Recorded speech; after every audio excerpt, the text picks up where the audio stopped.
Hey YouTubers, probably shouldn't do this video, but I'm bored and need something to do.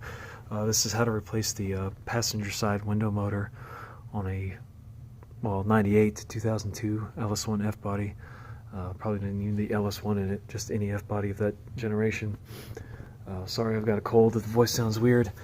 Getting the door panel off is I don't know. The whole job just kind of stinks, but in a nutshell, what you got to do is take the door panel off. You got to drill 3 holes into the fiberglass inner door panel. Drill out the aluminum rivets that hold the old motor in. Then you take the motor out, put the new one in, and it installs with screws. Part of the frustration of getting this all apart is when you've got this in here, just getting started, getting the switch assembly out of this panel insert is always tough to do without breaking something. And on the driver's side, which I did years ago, I did do it without breaking anything. But on the passenger side, you can see here, this plastic piece here is missing on this side of where that metal clip is. It broke. Nothing I can do about it. It broke off. Finding the right spot to get your screwdriver in here, poke and wedge and pop this piece out is really key, and going slow and not getting ticked off is key to not breaking it.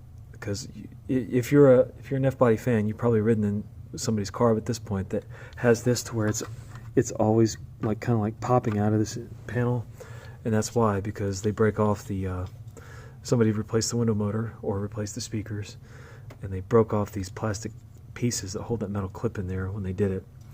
Try not to do that. Past that, then these wiring pieces, they just pry off of the copper plugs. Just let her just pry off.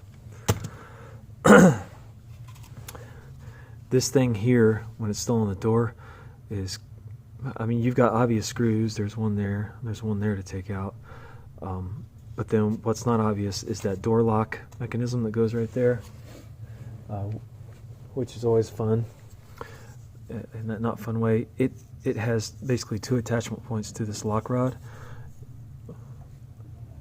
The lock rod goes in the hole, but then it also clips over the lock rod on the back here, and this has to come off. This has to come off before this piece comes off.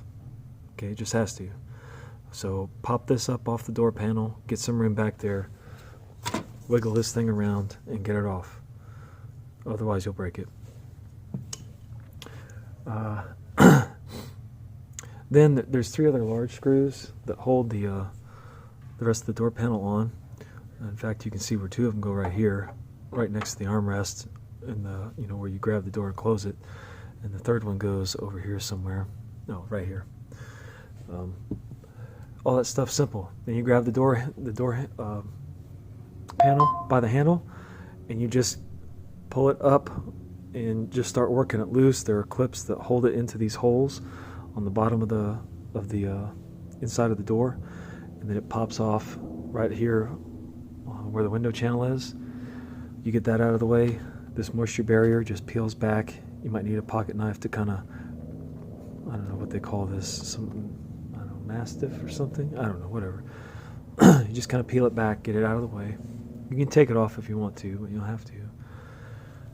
Take the whole speaker box out, because you're going to need the room. Say there's 4 screws that hold the speaker to the speaker box. Don't just take the speaker out, take the whole box out. Okay, there's 3 screws that hold that in. Undo the wiring. Then you can see right here are the 3 holes. And then behind there, you can see rivet 1, rivet 2, and rivet 3. You sort of see it in there. There it is. Then you take a drill bit and take a drill bit of, appropriate size there. We're going to drill the head off of that rivet, that one and that one. And the motor will basically be free at that point.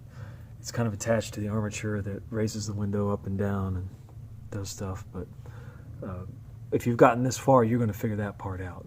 Okay, the window is going to want to come down on you when you take the motor out. Just make sure you're aware of that. And when you install the new motor, as I've done this before already on the driver's side, it will attach, instead of rivets, with screws that will have star washers with the screws. You must use the star washers to install the new window motor, or it will work loose after a few months. My dad had it happen on his car a couple times before he figured out what was going on. So make sure you use the star washers. Tighten it pretty tight as you are comfortable with, and go for it. Hook it up, give your window a try. It should work like gangbusters, and you won't have to do this for another, I don't know, 10 years maybe. My car is 17 years old now, and I'm just now doing the passenger side motor. Did the driver's side maybe 4 years ago. So it depends on how much you use the stuff. Good luck. There's a great write-up. That's a great picture walkthrough on how to do this. I never remember where to find it from, but if you just search like 2000 Camaro Firebird window motor removal, you'll find it. It's posted on the forums. It's like shbox.com or something, where they have all the pictures on there. It's awesome. Use that or use this, whatever works for you. Good luck.